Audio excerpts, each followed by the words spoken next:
Bonjour à tous et bienvenue dans ce nouveau lundi boursier. Au programme du jour, comme d'habitude, un petit point sur les indices américains, Dow Jones et Nasdaq pour vous donner ma vision des choses et mes plans, non seulement pour la session de cet après-midi, mais également ma vision pour la semaine. On enchaînera avec 4 opportunités Forex.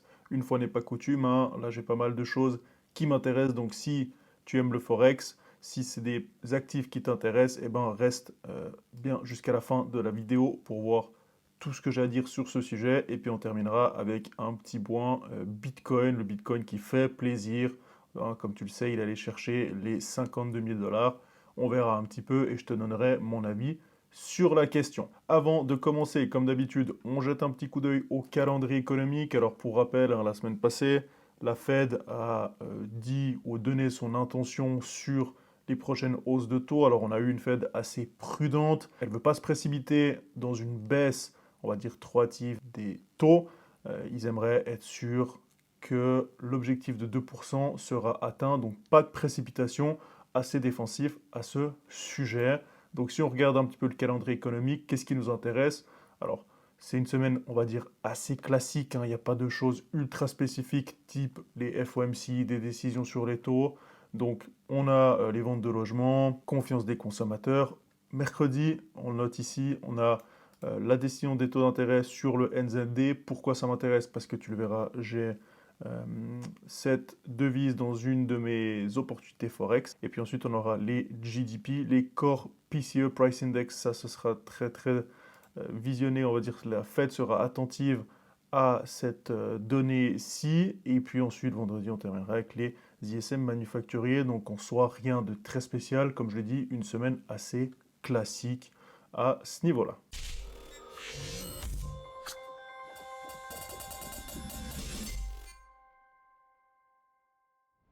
On va donc débuter avec notre ami le Dow Jones. Avant de se lancer, je te rappelle que j'ai sorti une vidéo jeudi passé qui est la partie 2 sur 3 choses que j'ai appris en passant 10 000 heures devant les graphiques.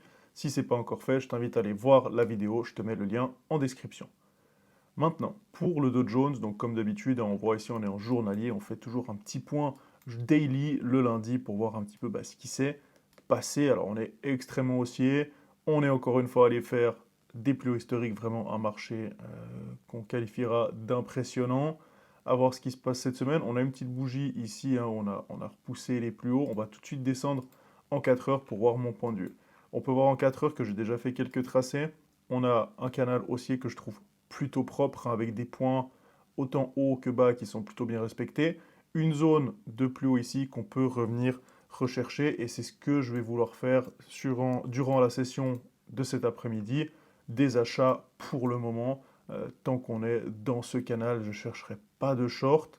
Tu l'as compris, je vais attendre un retour sur cette zone 39 000. On va descendre en unité de temps 1 heure, où là, bon, tu peux voir un petit peu les niveaux que j'ai tracés. On a un premier point d'achat ici, sur les 39 000, qui est un chiffre rond, qui correspond aussi au dernier plus haut qui a été cassé. Donc un rebond par ici, je pourrais tenter quelque chose. Si on continue la baisse, j'attendrai le bas du canal, qui correspond également au 61,8 Fibonacci du dernier mouvement haussier. Donc cette zone-là me plaît également. Tant qu'on est là-dessus, je ne chercherai pas de short. Si on passe en dessous, potentiellement, si vraiment il y a une belle configuration, je peux tenter un short. Mais dans l'immédiat, tant que la tendance ne s'est pas retournée, que ce soit autant au niveau du flux que de la théorie de dos, je vais rester acheteur. Bien évidemment, on ne sait jamais. Maintenant, je doute qu'on casse ce canal aujourd'hui, mais qui sait, en bourse et surtout en trading, tout peut arriver. Donc, je le rappelle, hein, ce qu'on fait, c'est qu'on fait des plans. Si ça se valide, on entre en position. Et puis sinon, tout simplement, on fait rien. Sur le dos, relativement clair, j'aime bien quand c'est comme ça, quand c'est clair. On va attendre un retour. Alors bien évidemment, c'est des sessions où il faut être extrêmement patient. Ça peut être frustrant de voir le Dow Jones ou quand on a une opportunité plus en général, hein, de voir quelque chose qui latéralise, mais tôt ou tard, il va revenir peut-être, hein, sur ses points. Si il venait à passer par le haut, à voir ce que je fais, je descends en unité de temps inférieure. Si il part directement par le haut, je pourrais tirer euh, un Fibonacci et tenter ici une cassure des 61,8. Si il casse les plus hauts et continue à faire des ATH, hein, des plus hauts historiques, à voir. Maintenant, encore une fois, c'est pas forcément mon truc de payer les ATH, bien que là, on aurait un objectif qui serait, on va dire, plus clair que d'habitude, puisqu'on dirait, si je casse les ATH, eh ben, l'objectif, ce serait d'aller chercher le haut de ce canal, premièrement, ou en premier lieu, peut-être les 39 500 dollars ou 500 points, pardon, pour voir ensuite jusqu'où ça peut aller. En ce qui concerne l'indice tech, j'ai nommé le Nasdaq. On est aussi extrêmement haut, on est venu chercher les plus hauts historiques, on les a chatouillés, même un petit peu dépassés. On passe tout de suite en unité de temps 4 heures, parce qu'en 1 heure, bon, bah, c'est assez clair. On voit qu'on a rejeté ce niveau ici. On croit avoir une petite divergence, mais on n'est pas en surachat, donc c'est pas le cas. Comme sur le dos, hein, un plan où je vais plutôt attendre des baisses pour tenter un rebond sur correction. C'est un petit peu moins propre que le Dow Jones. J'aime un petit peu, un petit peu moins le Nasdaq aujourd'hui pour le coup. On va descendre en 1 heure où ce sera plus clair. J'ai mis des zones. Donc ici, on a un premier niveau à 17 800 points. Et puis ensuite, ce sera revenir sur cette zone basse. Alors on n'a pas de canal comme sur le Dow Jones où on peut le tracer clairement. Si je prends ça ici, j'ai essayé de tracer un canal, mais on n'arrive pas à trouver des points, on va dire, propres. Chaque fois, il y a un petit décalage. Donc dans ce cas de figure-ci, on ne peut pas tricher, hein. On ne peut pas une fois choisir les mèches, une fois les corps. C'est pas propre, c'est pas propre. Donc je ne peux pas considérer qu'on a un canal. Toutefois, on a un support que je trouve relativement intéressant. Donc encore une fois, ici aussi, on va dire, j'attends plutôt une baisse pour ensuite pouvoir acheter sur les différents niveaux. Si, comme le Dow Jones avant, si il venait à monter, eh ben, j'ai une sorte de petite figure ici qui est en train d'être cassée. On voit une sorte de biseau, fanion, drapeau, on ne sait pas trop, hein, comme je le dis. C'est pas forcément des choses que j'affectionne tellement que je traite parce que c'est très subjectif, mais il y a quand même quelque chose, donc on peut l'utiliser dans notre argumentation. Je pense payer, alors il est encore très tôt, hein, il est 9h07, hein, je rappelle, les marchés ouvrent à 15h30, donc il y a le temps de se passer des choses. Si ça monte, j'attendrai tout simplement une cassure du petit niveau ici plus haut, que j'ai mis en bleu, et puis 61,8 pour aller chercher de nouveau les plus hauts historiques. On ne sera pas trop gourmand, je ne pense pas que j'essayerai de tenir plus haut, à moins que vraiment ça explose et puis qu'on ait une grosse bougie d'impulsion. Mais on va le dire, en général, quand c'est comme ça, je préfère encaisser au ratio de 2 ou 2,5, ce qui est le cas souvent quand on travaille des 61,8 tout 100%, et puis pas être trop gourmand.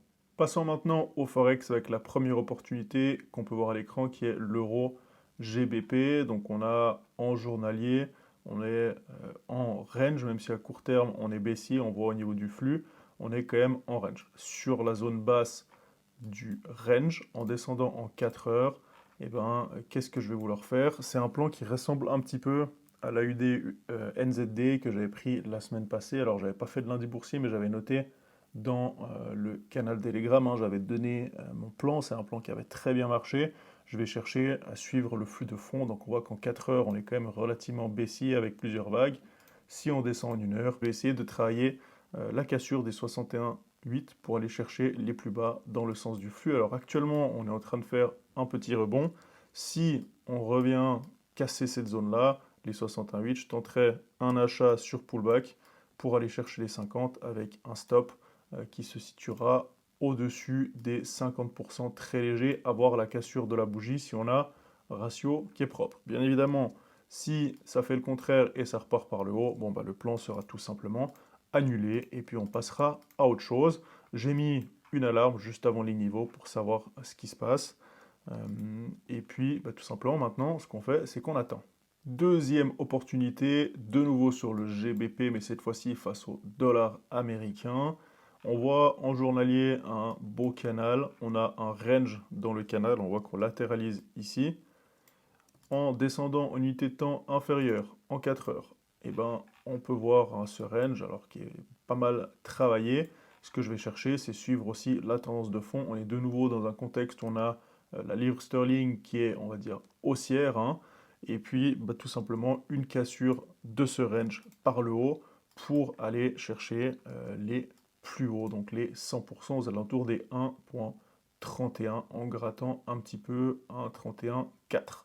Donc voilà un petit peu le plan sur le GBP USD. Il est un petit peu plus clair en journalier. une cassure du range pour aller chercher les plus hauts. On attendra toujours un pullback en essayant d'être le plus précis possible. On ne se précipite pas. Si la bougie de cassure est vraiment trop grosse, bon, bah, ma foi, voilà, on prendra plus le trade. En général, si on dépasse mon ratio de 1, eh ben, j'entre plus en position, donc on sera attentif. Ici aussi, je vais mettre une alarme sur ce niveau. Je le mets un petit peu avant pour être prêt, au cas où si ça sonne, je sais pas, 1 ou 2 minutes avant la cassure, eh ben, comme ça, au moins, je suis prêt et j'ai le temps de mettre mon trade en place, de calculer mes tailles de position, mes lots, etc. Prochaine paire de devises NZD-USD, je le rappelle, je l'ai montré avant, on a mercredi la décision des taux d'intérêt au niveau NZD, donc attention à ça. Ceci étant dit, mon plan, ça va être le suivant. On voit ici hein, qu'on a une cassure de ce niveau qui était plutôt propre. On est en train de faire un pullback. On est plutôt en flux haussier. Hein. On voit qu'on a envie de potentiellement rebondir, à voir si c'est le cas ou si au contraire ça va repartir par le bas. Toutefois, en 4 heures, j'aime beaucoup cette zone ici qui a été pas mal travaillée. On est en train de pullbacker dessus. Alors, c'est pas trop mon genre de prendre des pullbacks dans ce contexte-là. Ce que je vais faire, eh ben, je vais descendre en unité de temps inférieure et je vais attendre soit un signal sur cette zone. Typiquement, on a peut-être une divergence qui est en train de se mettre en place avec un plus bas. Il faudrait qu'on rebaisse un coup. Et puis ensuite, si la div se valide, on peut remonter. Si ça part one shot, sans signal, ben, on attendra la cassure pour repasser par le haut, un peu comme le plan précédent sur le GBP USD. Ici, on pourra potentiellement tenter une cassure, mais ce n'est pas dans l'immédiat. Si bah, ça passe par le bas, tout simplement, le plan sera annulé et on passera à autre chose. Encore une fois, il y a des opportunités tous les jours, donc pas besoin d'avoir du FOMO. On termine avec l'USD CHF. Alors l'USD CHF, plutôt acheteur, notamment avec le franc suisse qui est un petit peu à la peine. Hein. On sait que le franc suisse est un petit peu trop fort par rapport aux autres devises. Du coup, au niveau économique, c'est pas le feu. Donc il a tendance un petit peu à affaiblir. Rien de fou non plus, hein, mais en disant que dans ce contexte-là, j'aime bien ce que fait la paire USD-CHF. On voit qu'on est en rebond assez propre. On a alors, une figure, je ne sais pas si on peut parler de figure, hein, encore une fois, c'est très très subjectif. Mais bon, on a une sorte de drapeau. Donc si on venait à casser par le haut, eh ben, cette zone ici, encore une fois, je ne traite pas le drapeau directement, mais je l'utilise dans le contexte, dans l'analyse. Si on casse les 61,8, je pourrais essayer d'aller chercher les 100%. Tu l'as compris, hein, j'aime bien travailler les Fibonacci, c'est simple, c'est clair, ça laisse pas de place au doute. Encore une fois, je le rappelle, mais tu vois, il n'y a pas 36 000 indicateurs, il n'y a pas grand-chose qui se contredit. J'ai un RSI, mais je l'utilise uniquement pour les divergences, sinon pas du tout. Autrement, je travaille uniquement les niveaux de prix. Les figures, pas forcément, je les utilise, c'est toujours un plus, mais je ne vais pas me baser uniquement là-dessus. Donc, 4 paires de Forex aujourd'hui. Je vais encore une fois mettre mon alarme hein, pour ne pas rater l'opportunité. Comme d'habitude, je l'ai dit, si ça passe par le bas, le plan est annulé. Pas de souci à ce niveau-ci. Et on termine avec le Bitcoin qui a fait une envolée spectaculaire depuis plusieurs jours, qui allait chercher les 52 000, même si on est précis, il allait chercher les 52 980, quasiment les 53 000 dollars. Pour l'instant, il consolide dans cette zone depuis quelques jours, c'est normal. Comme je le dis, hein, moi je suis bullish sur le Bitcoin depuis très longtemps. Il peut recorriger, bien évidemment, revenir chercher cette zone 47 000 pour potentiellement repartir. S'il repart et il casse les plus hauts, là je pense qu'il risque d'aller chercher au moins les 60 000. Donc on se rapproche gentiment, mais sûrement quand même. Alors on n'y est pas encore, hein, mais les plus hauts historiques qui sont à 69 100. Si on repull back, je pense qu'il y a moyen qu'on aille chercher ça. Si on trace mon Fibonacci que j'aime tant, eh ben, on voit que ça correspond quand même pas mal. Donc on peut revenir chercher cette zone, même tirer un petit peu aux alentours des 45 000 pour ensuite aller faire, j'ai envie de dire, l'envolée finale pour aller chercher premièrement les 70 000 et puis ensuite les fameux 100 000. Alors on n'y est pas encore tout de suite, ce ne sera pas dans les prochaines semaines ni je pense les prochains mois. Mais je pense qu'un jour, on va y arriver. Bien évidemment, comme tout, hein, toujours prudence, ça peut également se cracher, je peux me tromper. Maintenant, à long terme, je suis quand même plutôt positif sur le Bitcoin, plus que sur les autres crypto-monnaies, on va dire. Donc voilà, c'est la fin de ce lundi boursier. J'ai essayé de faire bref, de pas trop m'étaler, notamment avec les 4 opportunités Forex qui font que c'est un peu plus long que d'habitude. S'il y a quelque chose que tu n'as pas compris, si tu as des questions, mets-le en commentaire, j'y répondrai le plus rapidement possible. Comme d'habitude, n'oublie pas de t'abonner à la chaîne si ça t'a plu, si tu as appris quelque chose, c'est le meilleur moyen de me soutenir. J'aimerais qu'on arrive aux 1000 abonnés, ce serait vraiment top d'arriver à faire ça d'ici un mois ou deux. N'oublie pas également d'aller voir ma dernière vidéo, la partie 2 sur les 3 choses que j'ai appris en 10 000 heures de trading. C'est une vidéo qui vaut vraiment le coup, où je donne des vrais insides. Et puis, sur ce, je te remercie d'avoir regardé la vidéo. Et puis, je te dis à la prochaine, notamment cette semaine, où je vais sortir sûrement jeudi une nouvelle vidéo. Donc, merci d'être là. Et puis, je te dis à la prochaine. Ciao!